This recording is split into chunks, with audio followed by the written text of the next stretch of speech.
Okay.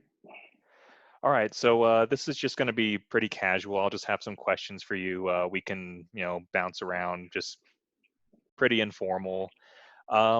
So I was doing a little reading on you, and it sounds like you have an incredible story. Like, could you just briefly summarize how you went from being an electrician to making like Liverpool anthems to now coming up with your own album? Yeah, well, basically, as soon as I left school, I started working for the family company as an electrician. But you know, since I was 14, I was mad on football and mad on music. So I first started out trying to break the music scene in Liverpool in a band, and we weren't very good at all. You just sort of getting used to the industry and everything else. And we split up after a few short months, and I carried on doing cover gigs around town, and I was also following Liverpool Football Club up and down the country, and in Europe and stuff like that. So I then started playing some of these cover gigs around the football matches, and from there, football songs started to sort of creep in, and that sort of side of it just went absolutely crazy over the last, say, 2 to 3 years. But it's led me to a nice place where I've using a platform I've built through through the fans I've got all over the world now, through the Liverpool stuff, to sort of fulfilling my dream and writing my own music and releasing an album. So yeah, it's been a crazy ride, but because of the success of Liverpool Football Club and the sort of the eyes on the city around the past couple of years, I've been sort of in the right place at the right time, and just luckily for me, my career just picked up and kept going. So yeah, here I am now, just sort of finished recording my first debut album of original music, and yeah, I can't wait for people to listen to it then. Yeah, it's been awesome seeing the support that those Liverpool fans have been giving you. Um, so how has the transition been from kind of doing football anthems to creating your own music? Like, what sort of influences have you carried into the creation of your own work? Well, to be honest, I've always wrote my own music alongside doing the football stuff, but it's only obviously the past year where I've been doing it full time with working towards an album. But my influences, like I suppose my biggest influence around is Bob Dylan. He's been someone who's just, his music just always sort of opened me up and made me think, in a different way about things. And I just think music should always be a story of something you've seen or something you feel or something that you've experienced yourself. And I think no one's better of getting them stories across through music than Bob Dylan.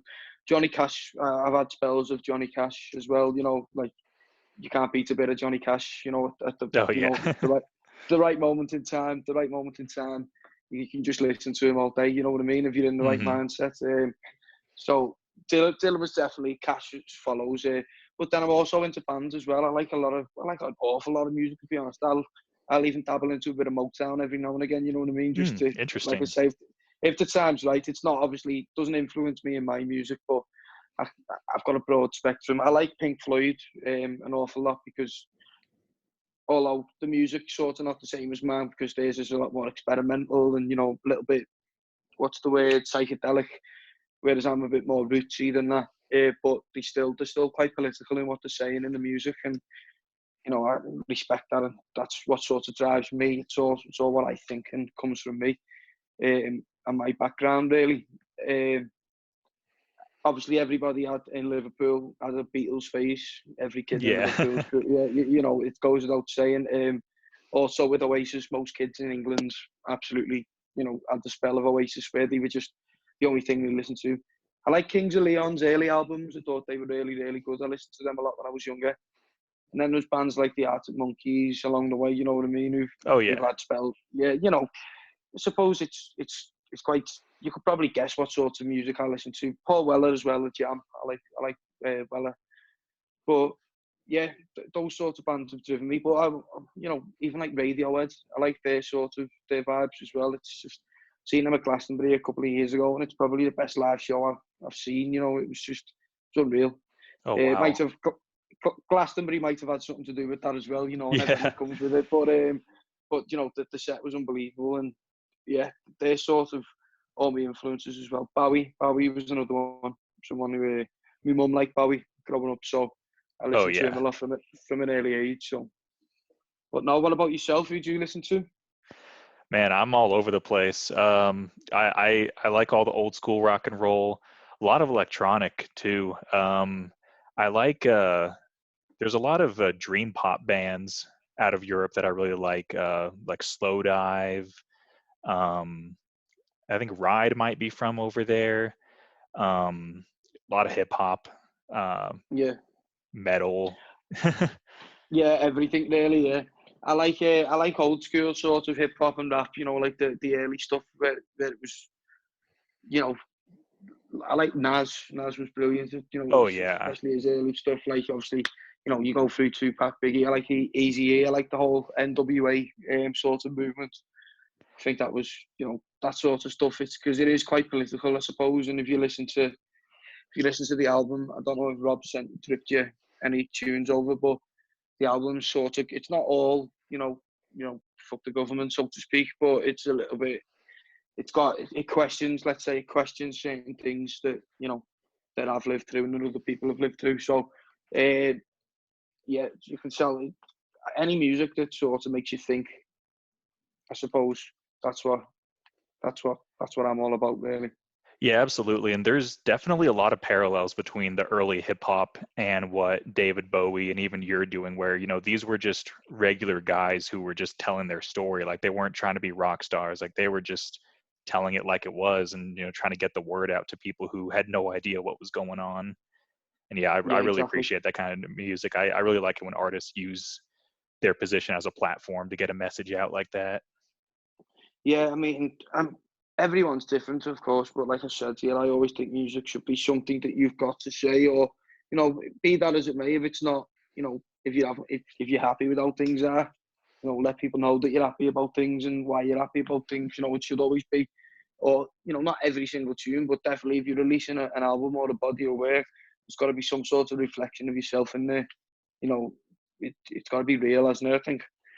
Someone asked me actually the other day, and he said, if you could use one word to describe your music, what would it be? And I just said real. I just thought that's Mm, the only word I can use to describe in one word is real.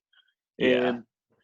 Yeah, so that's sort of, I suppose it tells you a little bit about me as well, just in that sort of sentence. But definitely, I mean, Bob Dylan's just. But then again, I like Bob Marley as well. Yeah. Yeah. So it's like I say, I've got a massive. I'm probably like yourself, I listen to all sorts. I actually had a little brief spell of listening to Metallica at one point. That's as far metal as I went. You know what I mean? But I don't mind a couple of the tunes, to be honest. Like One, The Day That Never Comes, and stuff like that. Oh They're not yeah, bad the tracks. classics. So, yeah, obviously, even Enter Sandman, The Unforgiven, Nothing Else Matters. The sort of slower, like Hmm. less sort of angry ones. They're really good tunes. You know what I mean? You can't deny a good tune. Tune's a Yeah. tune at the end of the day. But yeah, it's just I'm just made up now that I'm sort of making my own little pathway. There's other bands from Liverpool like the Lars and the Coral. They're quite, I suppose, similar in terms of the sound that I'm putting out there. And yeah, definitely. So do you pursue a certain kind of sound or do you just channel whatever Not message you're trying to get out? Yeah, I don't tend to pursue it. Not in particular. No, I think if I'm just playing my guitar and something sounds good, I'll just go with it. You know what I mean? That's where the music side of things come from. I think lately, I mean, I do it a lot of different ways, but lately the way I've been writing my songs is I've been sort of just getting my chord structures together and my chord progressions, and then sort of move on to humming a melody, even if it's just for an intro or a verse, and then I sort of build the melody of the song first, and then I'll already have sort of lyrics and ideas in my head based on the type of tune that it is, and I'll get to work on the lyrics sort of last, and then obviously you change a few things to make it fit. But it's like I don't listen purposely to like a song and say, "Oh, I want to make a song that sounds like that." It's just like I could be playing sort of a bluesy riff on my guitar, you know what I mean? And all of a sudden you're just like, "Oh, hang on, that's a verse that you Hmm. you've come up with it and it sounds cool. So what sort of melodies can I come up with that? And I'm quite critical of myself. So 9 times out of 10, I probably throw them away and say, oh no, I don't like that. But they're always in the back of my head, I suppose. So I can come back to them if need be. But no, there's not. I think naturally I've sort of got my own sound, and that's without sort of trying. I think definitely on the album, part of that's down to the production, and the producers working with me, and really capturing the best of what I'm putting out there and trying to make it all tie in. Like, I've learned an awful lot this past year working with some of the producers I've worked with, and suppose subconsciously it has shaped how my music sounds before it's already written. But because you sort of, like you say, you build your own formulas as you grow through this game, don't you? And you get used to different ways of doing things. But definitely there is a sort of sound, I'd say, that is distinctive to me. Like, and I don't know how I've created that sound or how it's come about. So it must just be a natural sort of, what's sort of in me, you know what I mean? Just a natural sort of vibe that comes out of what I'm trying to do. So yeah, I mean, I'm made up. I'd like to think I've got quite a unique sound compared to a lot of other people making music at the moment. So that always bodes well for you. Yeah, but suppose in terms of my music, if people like it, that's great. And people, think the way I think, then all the better. But if people don't like it, they don't have to listen to it. I'm not going to beg people to listen to the music or like the music. I'm not going to change how I do things to make other people like it. It is what it is. At the end of the day, it's a bit of me. If you don't like it, that's sound. You don't have to come to the gigs. You don't have to listen to the tunes. But it's all about the people who do. I'm writing for them. I'm writing for the other ones who are looking for that little something different. Not I suppose not as textbook, because most singer-songwriters out there today.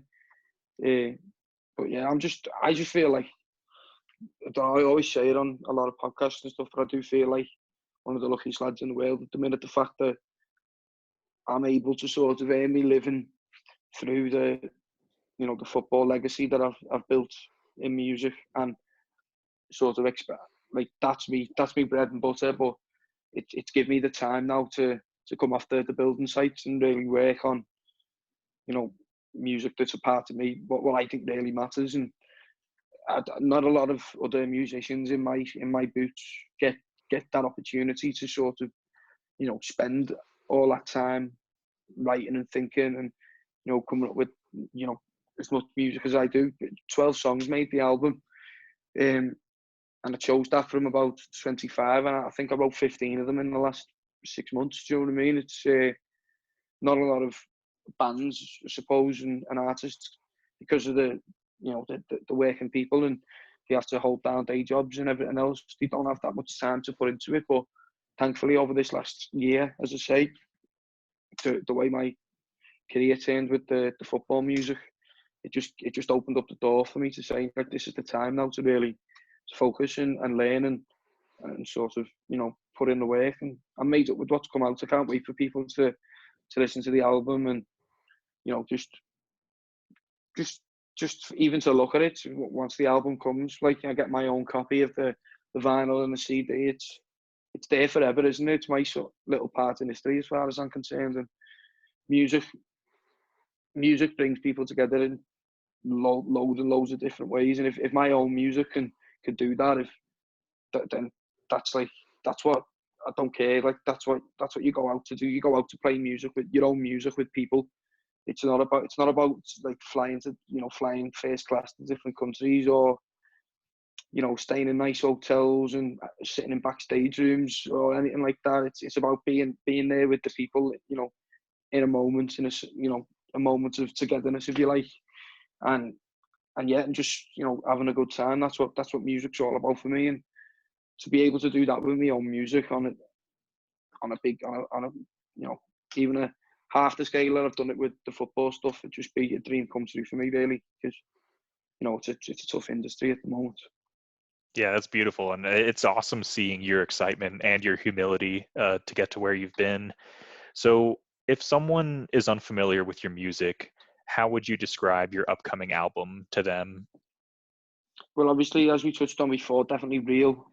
I suppose relative to, and at best, in terms of the story that the album tells, I'd say it documents the struggles, escapes, and the joys of working class life. All that sort of story. It nitpicks at all of little quirks of everyday life, and even just about like there's even a song in there called "We Get By," which is actually going to be the title of the album, and it's talking about your boiler, your hot water boiler not working in your house, and you haven't quite finished the decorating on the landing, and just like little, just everyday shit really. But Yeah. because sometimes you don't have the money to do what to do all these great things, but at the end of the day, you make ends meet, and then you know what, at the end of the week, if you want to have a drink or a smoke or whatever, and just take it easy, that's up to you. It's that's up to you. It's I think the hook line of the song, it's to make ends meet we try,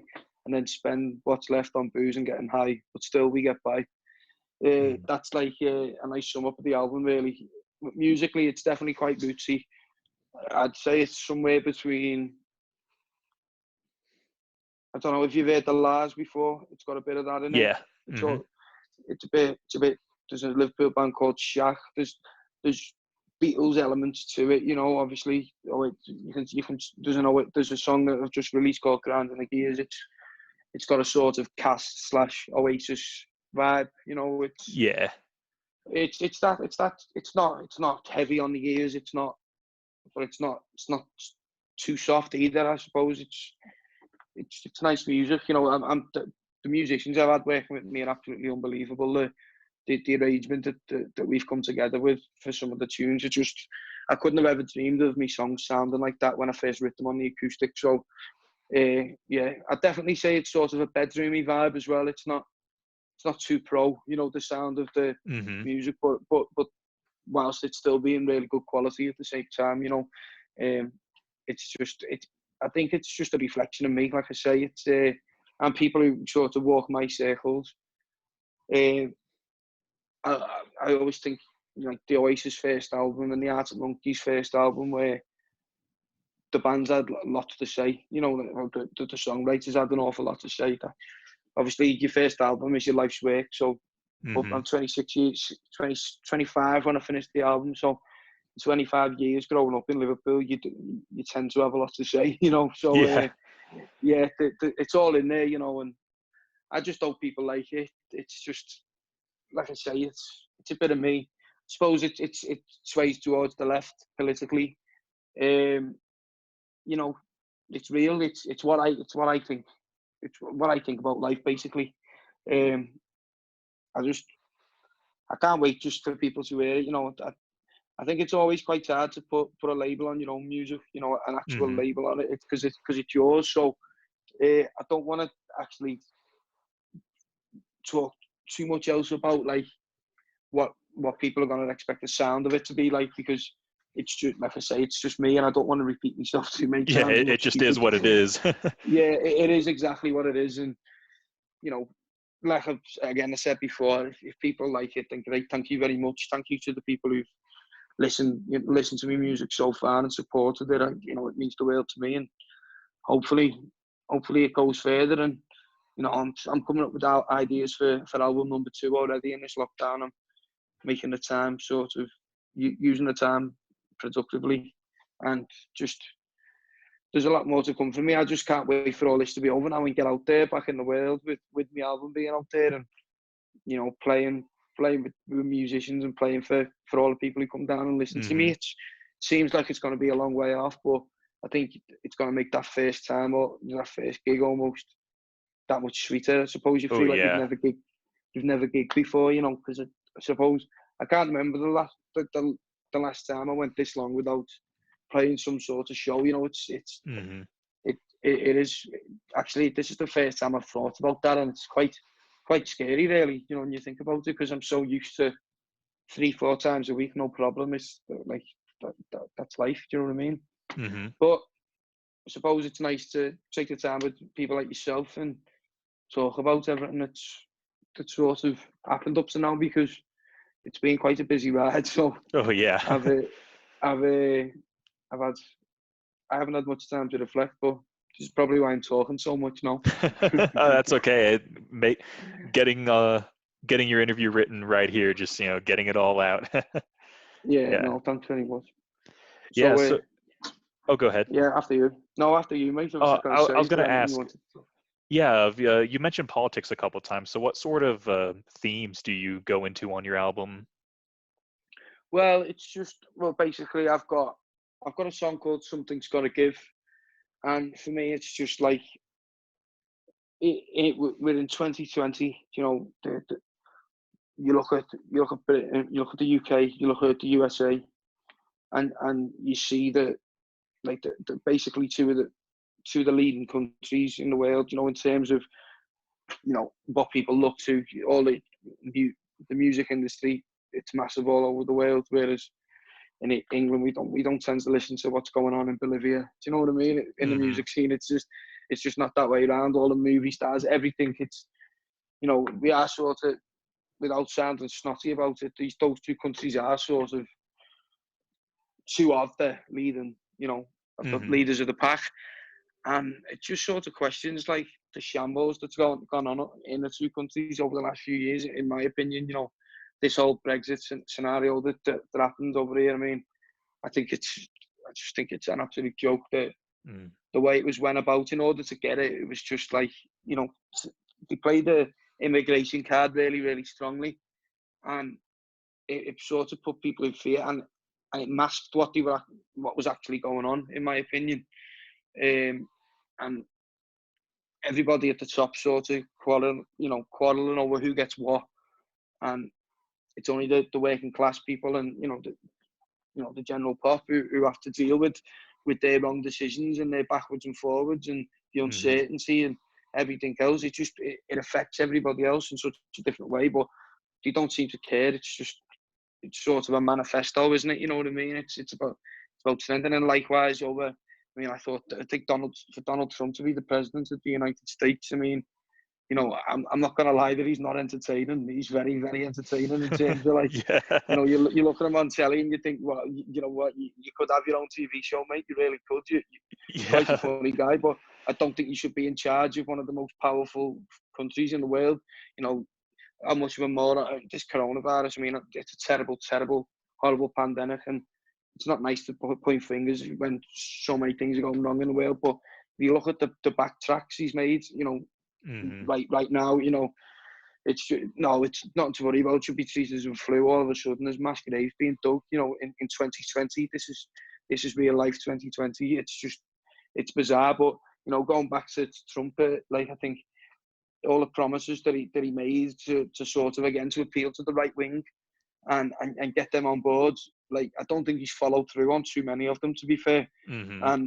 And while like all these people like are still barking for those promises, the ones who sort of oppose them are sort of stood there thinking, well, what the fuck do we do now? It's just, I just think the cycle of the track, something's got to give. And I just think in today and age, for people like Boris Johnson and Donald Trump to be like the sort of spearheads of such powerful, not only countries, it's like the influencers as well. They influence the world, Hmm. I think for two sort, in my opinion, clowns, for them to be where they are, I just think it's bizarre. And there's sort of a question of like, how have we really come to this? How's it got to this? Like how, like I don't understand how somebody who's not more than like a real estate sort. He's made his money in real estate and property and TV and everything else. He's now running a country.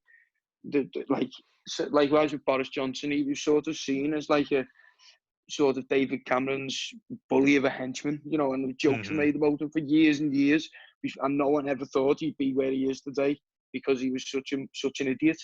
And lo and behold, here we are. And again, he's all right. He's not the only one with things to answer for, but he does have things to answer for in terms of his approach to this whole pandemic. I think that the start of it was very blasé, and that's where I'm at sort of politically. And there's also a song called "The Joker" in the album, which is basically, if you've seen the film The Joker, I don't know if you're into that Oh, I sort of haven't stuff, seen it yet, but I heard but it's really good. yeah, but it's about, it's a prequel to Batman and the Joker. It's about Hmm. this guy who's got all sorts of health issues and mental health issues, and really, lives in borderline poverty, and he's been put there by, like, the story, that aspect of the story is a bit far-fetched, I suppose, but he's constantly knocking on the doors for help, and he he's there for all to see. You could take two look at this fella and know that he needed help, and it's not like he's not asking for it. He's been abandoned by so many, and sort of avenues of maybe like resurrection, and time after time after time he's knocked down, and it's like, how many times can someone go through that much shit before they turn into a villain? Yeah. It's like it's evident that it's going to happen, and it sort of questions that, it questions that basically, and also the fact of putting on a brave face. That's sort of the human side, not the political side. That's more of a personal side of it, where you personally can look at someone and go, maybe I could do something to help them. But it's definitely questioning, the sort of systems of help that are set up to just abandon these people, and keep them in this sort of state of confusion, and I don't know, depression, I suppose. It's that's the sort of political aspect to get at, and also the fact that there's a couple of songs in there that question, like, mainstream media and news. You're not always told the full, well, you're not often told the full side of the story, and Hmm. there's always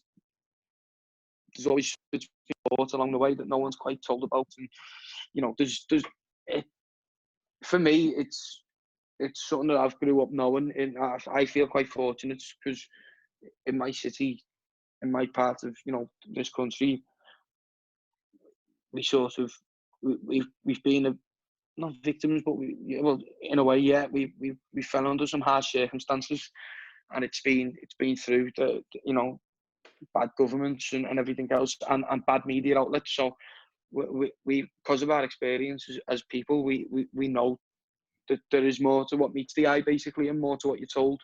And Hmm. basically, I'm just trying to tell people that don't know, also, like, reality TV shows and shit like that. All this stuff's put on television to create a mindset of how you think life should be, and life is not like, you got to walk. You only got to go to somewhere new, and take a walk around and speak to a couple of people to know that life isn't like that. Hmm. It's very much real, and what we're being showed and what we're being told sometimes always isn't. So, politically, yeah, that's where I'm sort of coming from. Definitely think that it leans towards the left. I think it's sort of John Lennon-esque, in terms of power to the people, and I think that there's nothing more powerful in the world than the people power, but people just need to realise it sometimes, I think, because, again, because of how it's sort of being imposed on us, we don't think that we actually have any power as Hmm. communally, as people, because of the things we see, and like I say, the things we're shown, the things we're told, even the things that we're told how to do things, the way we do things. It's all very sort of stand in line and next please, and if you're not here, you can't do this. But if and it's life's not like that. You can do anything you want in life. You just got to put your mind to it, and you just got to be, I think personally, just focus on the right goal. And definitely, like, people powers, like I said, it's huge for me. It's coming, like I said before, about playing music, coming together of people. There's nothing quite like it, whether it's through music, whether it's to demonstrate, whether it's to play sports, whether it's to support, sport, whatever it is. It's it's great, and there's nothing quite like it. Like, thinking about things can be nice at times, but for me, there's nothing better than being in the company of definitely friends who I've known for so long, but also new people as well, meeting new people, and sort of gaining new perspective every day, and Hmm. and learning, and just developing your mind every day, and being open to everything, and making judgments on what you actually know and see, not what it's all that's me in a nutshell. I think so. You can probably tell I don't like conservatives in the UK. That's my that's my obviously one political thing I'm firm on. And yeah, just that's, I suppose, politically, that's all. I don't want to get too deep into, certain incidents and everything else, because we'd be here all night, mate. Oh You know what I yeah. mean? Honestly, but definitely, like, you can see which way I'm coming from, and I think it's quite healthy to question not everything. I mean, I'm not one of these conspiracy theorists who sit there on computers for hours and hours on end looking at documentaries, because again, conspiracies can sometimes be no different to, like, what I've talked about on the news. They lead you one way. I just think it's all about being open-minded, and that's me politically. I'm open-minded, I suppose. If even having said, oh yeah, I hate conservatives, this, that, the other, if something's done well, credit where it's, in my opinion, things could always, a lot of the time, things can be done better.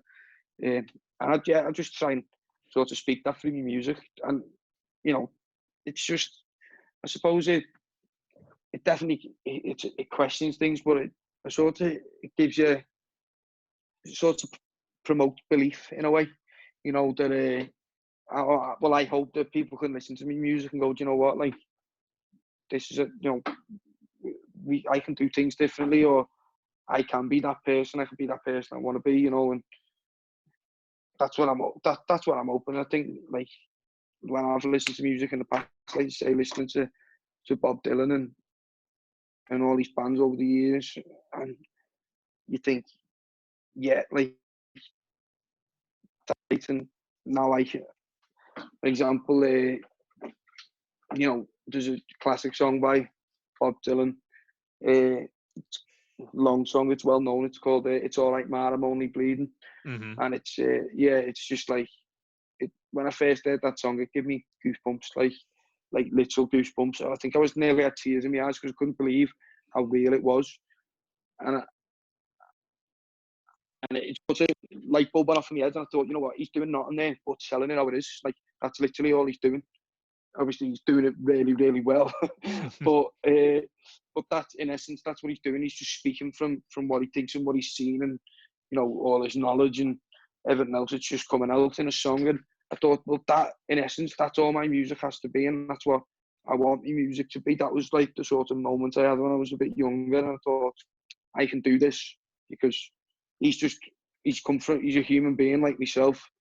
He hasn't exactly come from a privileged background to be where he was. It's not that I'm not saying I haven't come from a good background. My mum and dad have worked, tirelessly all their lives to give me the things that a lot of people probably haven't had the luxury of having. But anyway, back to that. It just sort of gave me a belief to go, yeah, well, if you tell it how it is, look how many people like Bob Dylan, and I'm one of them people. So there's obviously a lot more people in the world like me who think these things and sort of have the ear for that sort of music anyway. So yeah, that's basically a lot what's driven me. A lot of me is what I spoke about there, really. Awesome. Yeah, that's a perfect summary. I definitely agree with everything you just said right there. Yeah, it's I feel like a lot of people are going to resonate with that political message too, like especially younger people. Like, you're 26, I'm 27. Like, I feel like a lot of us grew up being told everything was a certain way, and then we observed and we're like, oh, there's a better way to do this. We don't have to live like this anymore. So yeah, I think that's an awesome message, and I'm really glad that you're choosing to use your platform to spread that. No. Well, like I say, first and foremost, I'm glad that you agreed with a lot with what I was said. Yeah. It's always quite, when you're speaking to someone new, you try. I'm quite considerate to that. Lots of different people have different views, obviously. So when I sort of talk, I like to try and be as reserved as I can and polite about everything as I can. But you know, I'm sure if you got me in a pub on a Friday night after having a couple of beers, I might tell it a little bit differently. But yeah, no, I'm nice that we're on the same page. And it's just, I think I think once you get to a certain age, and you sort of develop your own conscience and your own perception of things, it's not hard to go the way we seem to have and see things for as they are. But at the same time, it's also quite easy to just follow the norm, you know, and do as told. And you know, because it's sort of, I suppose it gives people comfort to think like that, and it you know, yeah, reassurance to doing the right thing, even though it might not necessarily be the right thing. But anyway, you know, for me, I'm happy with the sort of the way I think and the journey I'm on, and the journey I've took so far. Wouldn't change any of it because it shaped me for who I am, and I'm quite proud of like I say, the person I am and how I think, and I'm very proud of what I believe in. I'm very proud of where I'm from. So, like, no, I wouldn't have changed the thing. And like I say, I think it's not being radical in any way. I think it's just being real. You know, like, you might get the odd people who say, "Oh, it's a bit radical, that music." You know, it's a bit militant maybe in terms in some of the lyrics that he's saying. But in my opinion, I'm not militant or radical. I'm just real. You know, I'm just, to me, I'm real because those things that I'm singing about are real things that really happen to sometimes myself and sometimes people that I've known and people that I've, you know, sort of grew up around. You know, it's real, real life, as they say. But yeah, I think, like I say, music's amazing, and the fact that you can sort of tell your story through it, I think that's what makes it, partly what makes it so amazing. You know what I mean? Oh yeah.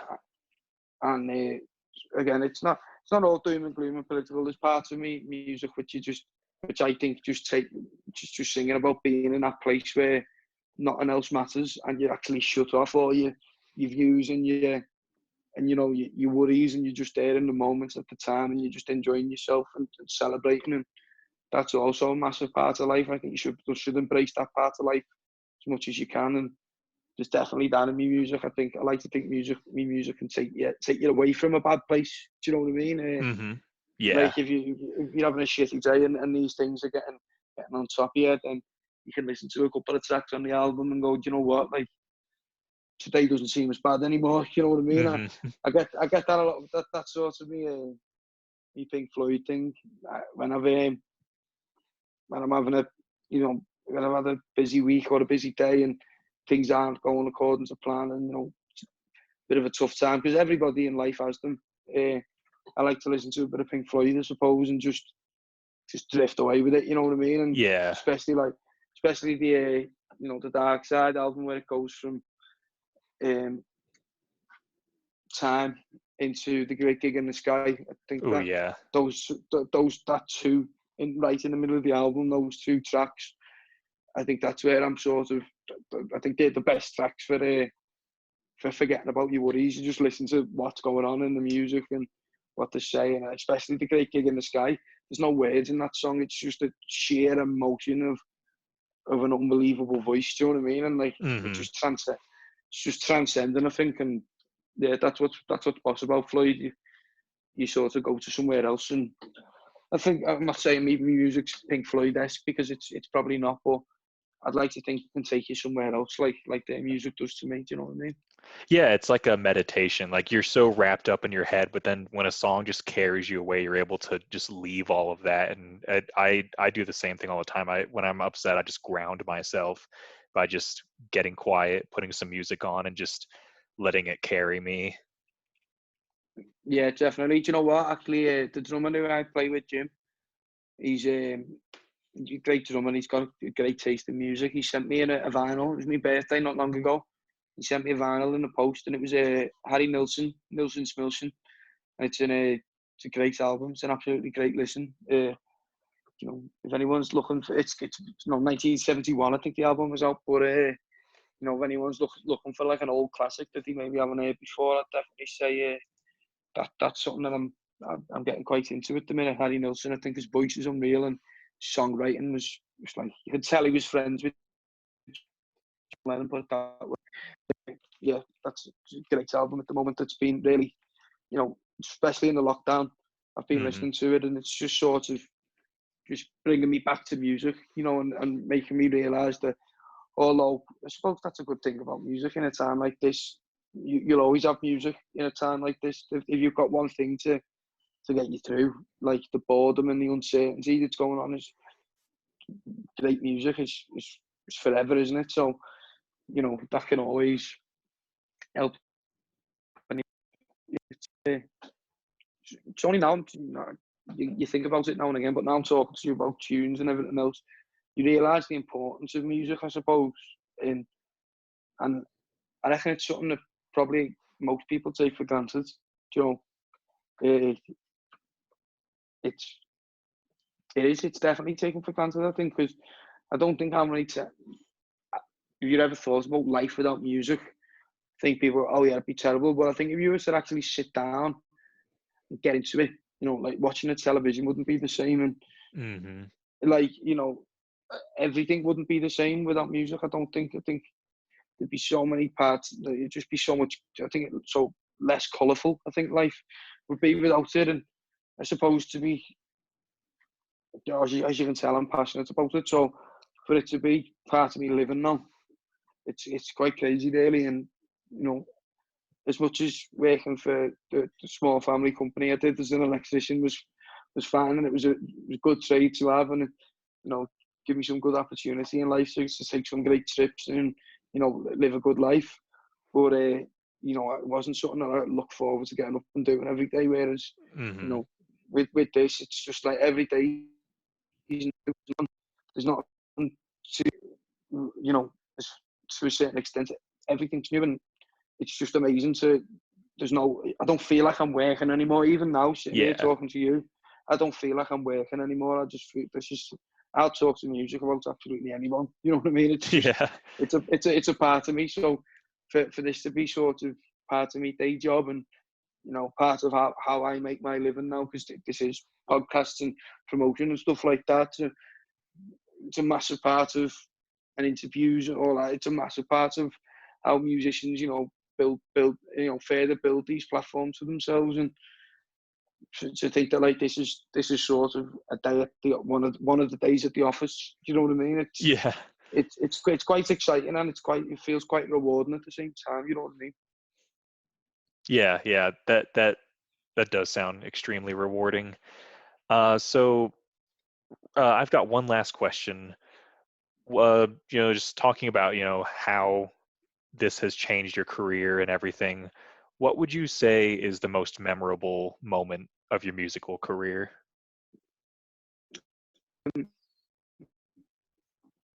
Well, there's sort of, my music career sort of split between the football and the original music. So the football side of it, definitely, it's got to be playing to 60,000 people in Madrid. Mm.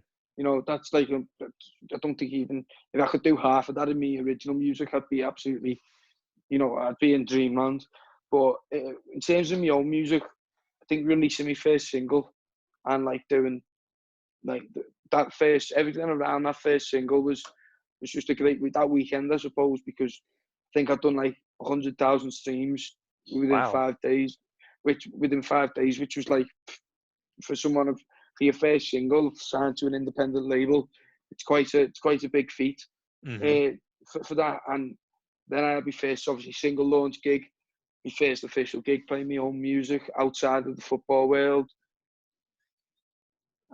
Like, everybody singing that song "Weekend in Paradise" back to me. It was just like, it was an amazing experience, because like, as obviously all the football songs that I've made up are people singing them back to me, but they're football songs. You know, this is like me. It's like your dream as a musician. You know, when you looked at the videos of Oasis playing at all them stadiums and all, and people singing that guy, you know, he wrote that song with a pen and paper in his bedroom, and now all those people are singing that back to him. That's amazing. That's what I want.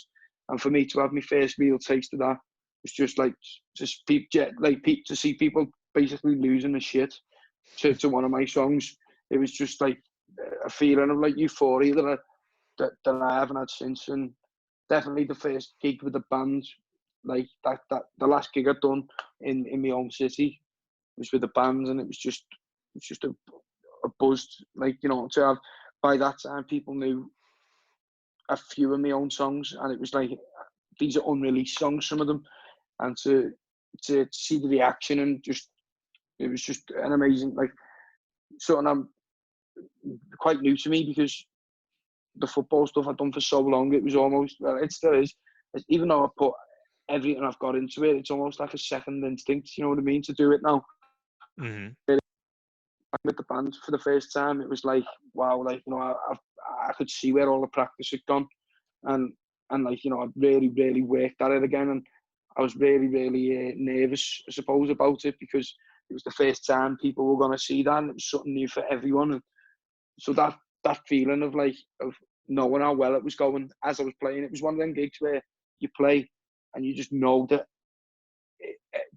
the atmosphere in the room, it's with everyone, you know, it's everyone's just sort of loving what they're doing, including no more than me. And yeah, it was really something. It made me come away and think, you know, you've come a long way, particularly in the last year, from being sort of a folk-esque football, you and that, to playing these songs that you've sort of written and crafted with different groups of musicians, like, you know, sort of coming to reality, coming to real life, and playing them on a stage in front of people.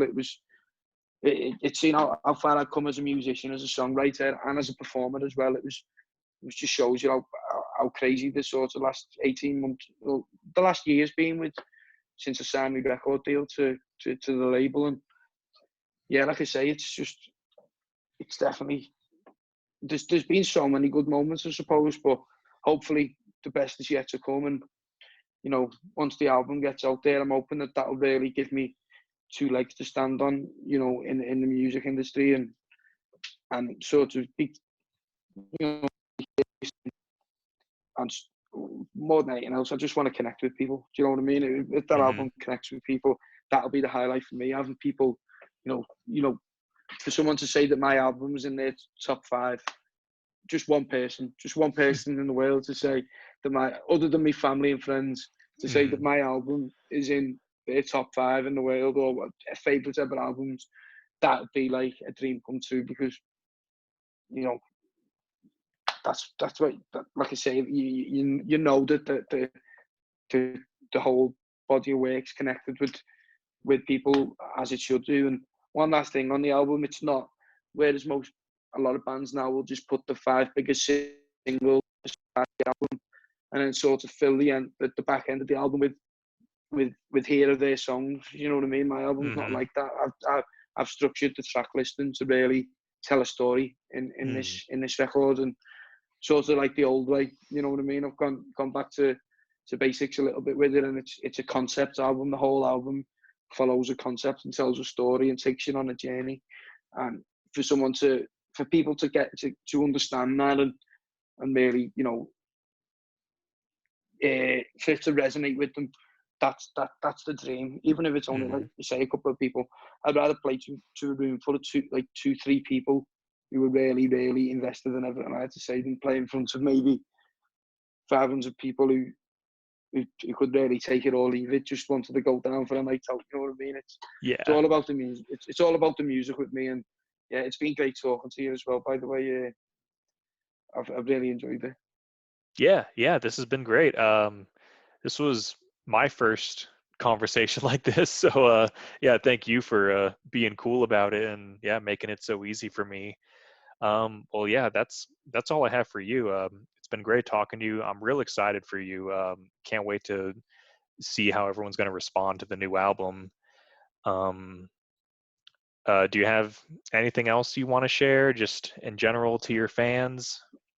Yeah, just other than just there's a lot more to come from me, obviously. And I don't think I've even started yet, really. You know, I think I set my ambitions high, so I want to be the best of the best. I want to be the best I can be, and yeah, so, you know, wait for that, really. And yeah, thank you. Is the main thing I want to say to everybody who's listened or supported me in any way. You know, it means the world, and you need everything you can get. So thank you very much, and you know, I hope I don't disappoint you going forward. Yeah, and just if you haven't sort of stumbled upon this chat and doesn't know who I am, you know, take a chance on me. Really, it's like I say, the music's real. It's a reflection of myself. But I think it's a reflection of how lots of other people in the world live. You know what I mean? It's not just about a boy.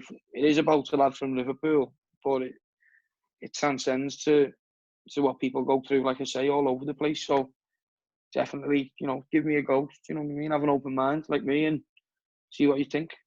That's all really. And thank you to yourself, mate, for being a good host. Oh yeah, thank you for being a great guest. All right, well, Jamie, it was great talking to you. I will let you and Rob know when this gets published. Hope you have a great rest of your evening, and man, good luck on this new album. I'm excited to see it released. Thanks very much, mate, and take care and stay safe as well. Thank you. You too. All right, Take it have a easy, good mate. one. You too. Bye now. Bye.